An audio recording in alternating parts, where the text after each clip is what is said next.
Hey, everybody. Thought I'd talk today about three things that I don't know. It's just been whoa,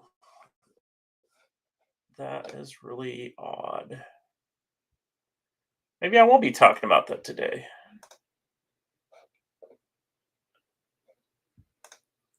There we go. Okay. Sorry about that. Anyway, I love this whole thing I've been doing with going live every day. I'm learning new stuff about the software all the time, but also I do it from different computers, different things. So every time's a little different. Today, though, what was top of mind was sales success, and it came out of a conversation I had yesterday with somebody that I was like, "Wait a second, that how did I just say that?" Right? Like it was something that was pretty insightful. It was true, and I know that's kind of weird being like excited about your own words, but it was one of these things I was like, "Wow, that sounded like something that might be like you might go to a seminar on or something." It was sort of sort of well put together. And I think what it comes down to is over time I've been directly in sales, like carrying a bag as a salesperson kind of stuff for a long time in one way or another, right? Like I did consulting. So as a consultant, you're constantly selling yourself or your company to kind of keep an engagement going.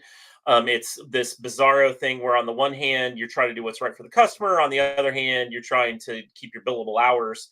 And so that by itself is just a ton of sales anyway. And then once I actually had like a quoted sales job, it was one of these things I was doing all the time.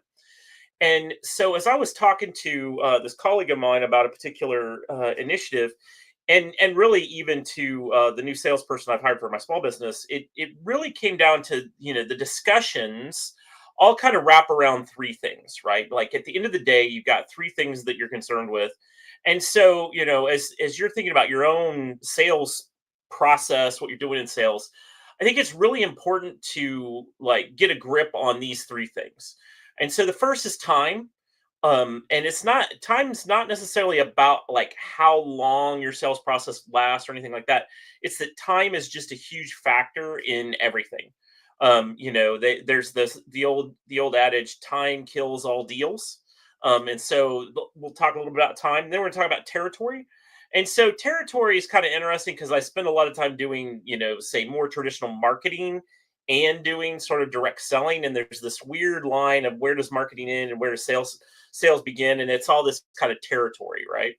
And so we're going to talk about territory, and then finally, talent is something that I think a lot of times as a seller, you take for granted that you have talent, when in fact it was time and territory, and you might be just a little mediocre. So I'm going to talk about all three of these today.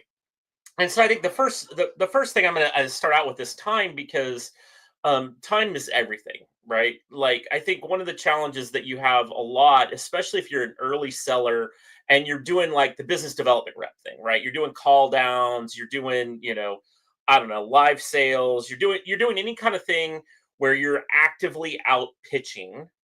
Um, Timing matters. And it's not just about your ability to catch the customer. Like you've got the time of day, like I've got 50 calls, I'm doing my 50 dials, I'm doing whatever I'm doing to get out there.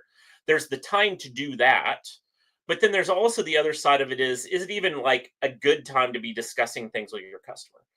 So one of the things that I've run into a lot is this sort of seasonality. There's seasonality in every business, but there's like the kind of calendar season of retail, right? Like essentially, if you're selling toys, you've got a solid thing that's going to happen at Christmas time, and you might get a little bit of a bump at Easter. Like those are two time bound things, right? There are times people are buying gifts for kids, and in the rest of the year, it's who knows if somebody's going to buy or not buy, if it's the time to buy or not buy toys, right? Like time is one of those things. The time of year is a thing. On the other hand, if you're talking about a more B2B enterprise sales thing, you have a whole different mess of stuff that's going on around the fiscal year. Okay, so you might be a top of the line salesperson that knows what you're doing, but the rest of your organization, it might not be time in your organization to be doing anything because they're getting set up with the territory, right? So I've seen, in multiple sales organizations I've been involved with, there's sort of the beginning of the fiscal year. And there's a good 4 to 6 weeks at the beginning of the fiscal year where nobody knows what their territory is. So nobody's doing anything. It's like, I don't want to go start knocking on customers' doors. If it's not a customer, I'm going to close business and make my money on. So, and then there's this sudden flurry of activity to generate pipeline, to generate some kind of idea about what will happen. And if that's tied to the calendar year, you kind of get this sort of, okay, big bunch of kickoff at the first of the year, and then we're going to do a bunch of activity in their spring break, which is a weird time thing in enterprise sales, because you would expect everything to kind of go in a nice linear fashion from we're kicking off at the beginning of the year to we're pursuing opportunities. But customers go on spring break, we go on spring break in sales. All of a sudden, there's nothing going on, right? So time is, there's that. Then there's this brief period between spring break and say the 1st of June, where there's actually a lot of activity, a lot of sales activity going on, a lot of stuff that people are doing. And then all of a sudden summer kicks in and customers are on vacation, your people are on vacation, the people you need to help close deals are on vacation, all this vacation stuff. And so then you have this sort of dead weird time between mid-June and mid-August. And then and nothing's going on. And it doesn't really matter whether it aligns to your sales motion times or not. Customers are out of the office, customers are doing their own thing. So it's a very bad time to sell. And then you come back to mid-August, early September. Well, there's this whole back to school thing. So it's, for a big chunk of your customer base, the people you need to talk to might be on vacation, maybe not on vacation, but they're tied up. They've got things going on.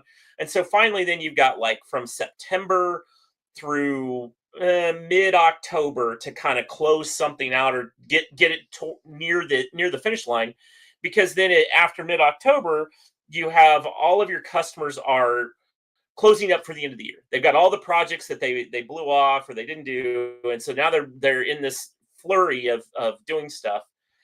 And then there's kind of this weird magic hour that I call like pre-Christmas, where the customers somewhere in their budget they've got end of the year money they need to spend. Like they got to spend it or they're going to lose the budget next year. So what kind of deal we can give. And then, after December 15th, unless you've got something actually in process, the end of the year to the middle of January is just dead time because everybody's on vacation. So I hate to say this, but the sales year time can look a lot like that office space line where the guy's like, I only get 5 good minutes of work a day kind of thing, right? Like, but as a sales rep and as someone, leading over this, you got to be cognizant of all of that, because in the end, you're only going to get people's attention and focus probably from February, say mid-February, early February, like in a calendar year, up to spring break. And then there's this disruptive thing because spring break isn't exactly the same dates, right? So say mid-March to early April or late March to mid-April, somewhere in there, there's this whole disruption of time. And then you got another period of time from mid-April through mid-June to really go after customers, really make things happen. And if you haven't done it by then, and you don't have kind of a cadence and you haven't really worked with people, you're probably not going to pick it up and make it up at the end of the year, like with really big deals and the kind of stuff that I deal with a lot of time. But even if you're not in sort of big B2B, if you're small B2B, you're just trying to sell, little items to retailers, they've got that same seasonality. And so I think one of the big things as a salesperson is to really understand both time in your company and time at the customer. Like understanding how that time works out, like what their busy seasons are, what's their workload. And probably one of the best questions you can ask is like, what's your year look like? Give me a day in the life in January, that kind of thing. Like working that out to understand how their business works. Because if you understand it, you know better when to engage, when to spend time with them, and when to capture them when they're ready, right? So if you're out selling to a bunch of retail shops, there's a time for that store sometime between August and early October, somewhere in that ballpark, where they're buying everything they're going to buy for Christmas, right? They're pre-planning it, they're organizing it. If you haven't gotten on their list, it's too late, and then there's just not much you're going to do for the rest of the year. And so understanding that time is a big deal in that kind of annual cycle. But timing is also, is your product right at the market, right? Have you hit the market at the right time? And so that's kind of a whole nother mess of things that's really more on the like go to market side or marketing side of the thing of is my uh does my product have market fit? Is it the time that you show up a little early with something and nobody buys it, you show up a little late and everybody's already bought from somebody else, right? There's that kind of timing. But as an individual rep, you're far more caught up in this the annual cycle. Where are we at in the annual cycle? What should I be spending my time on? Because in reality, there are times of the year where your customer's not buying, and so it's far better to be spending your time either understanding that territory a lot better, which now we'll use this as a time to go into the territory, but it's really understanding what's going on in the space you're in, because at the end of the day, you can't really engage. Like the customer's not in a mode to have a buying conversation. So let's talk about territory. I think one of the things that people take for granted is, especially early in your sales career, like when you've got your early sales and you're not all that familiar with all the variants and you haven't worked with a lot of different customers in a lot of different places, you don't necessarily have a way to gauge that, oh, I have a horrible territory, like there's nobody buying here. It's the kind of thing that I don't know, if you're trying to sell, if you're I'm going to make up a horrible example, but it's a good analogy, I think.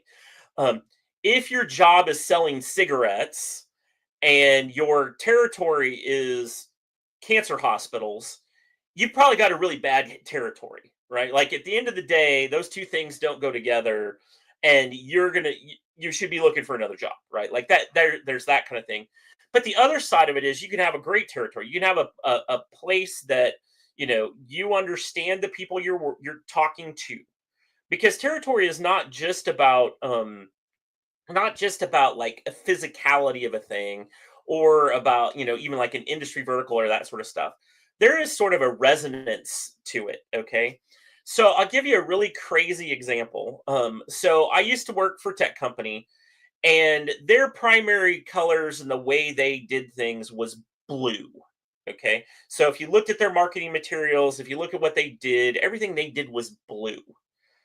And I worked with a lot of financial services at the time. So I spent a lot of time, selling into financial services.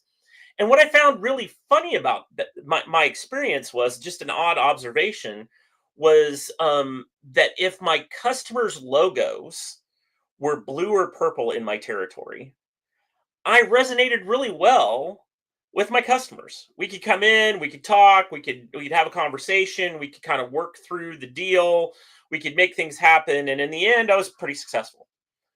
On the other hand, if my customers' colors were red or orange or yellow, anything in that sort of warmer color space, all of a sudden I couldn't. We were like talking different languages. It was so bizarre. It was really bad because I had this weird mix where the bulk of my territory were these red customers, and but I really resonated with the blue ones. So what I ended up doing, even though like the corporate standards for like PowerPoint slides and stuff were blue, I actually reworked everything to look red when I would talk to these customers. And it was weird seeing the social aspect of, and like I would wear red shirts and red jackets. Like I would show up red to the red customers. And it was weird how, from a territory perspective, how that changed things. And so it's really one of those things you got to be cognizant of. You could be a great seller and have everything seem perfect at your company, and suddenly a shift in territory and the people you're servicing have different needs, different ideas, a different vocabulary, that you're not. That's even just slightly nuanced. Another good example of that kind of nuance is around like industry certifications. So let's say I'm going to give you a really specific example about cybersecurity, but I had been in a territory like where like I learned my security speech and how to be a security person, um, through the SANS organization, through GIAC, right? I had a SANS certification in that. And they speak about cybersecurity a very specific way. And there's this sort of underlying academic tone to all of it. And I think, there's like a research paper you have to do to get SANS certified. And so I was spending time around people where SANS, that everybody's talked the SANS way.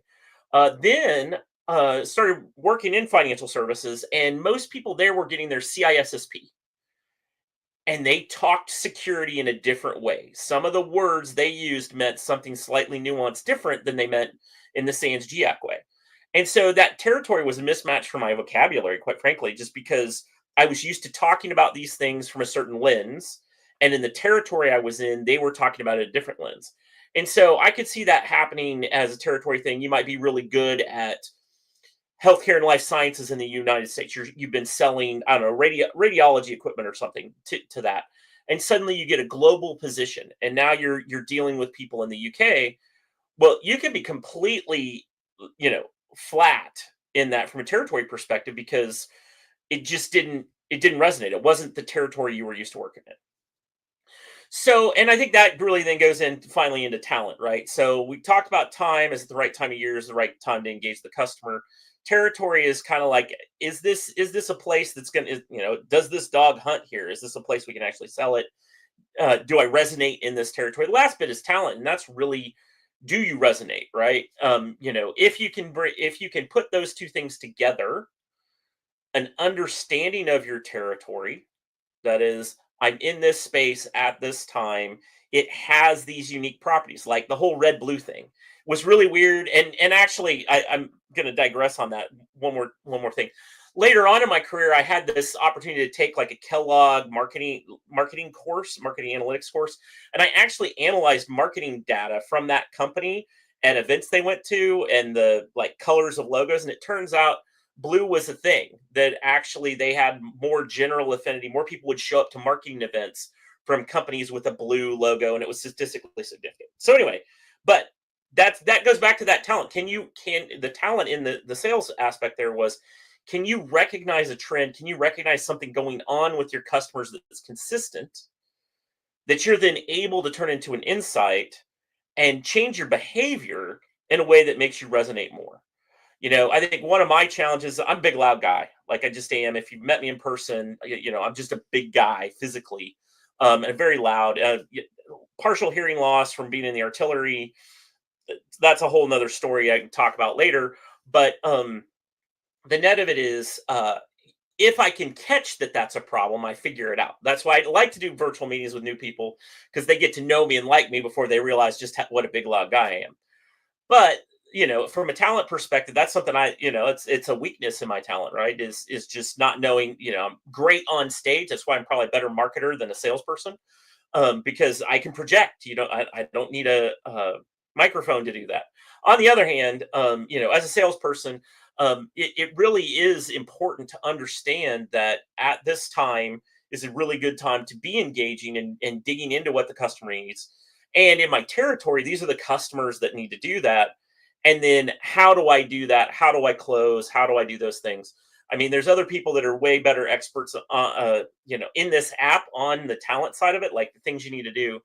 But I think from my perspective and what I wanted to bring up today is that's also a management thing, right? Because at the end of the day, your talent, territory, and time, having that in alignment in a way that you've actually put the person that understands, oh yeah, you need to wear red to these customers with the red customers, right? Like in territory alignment, that's a big deal.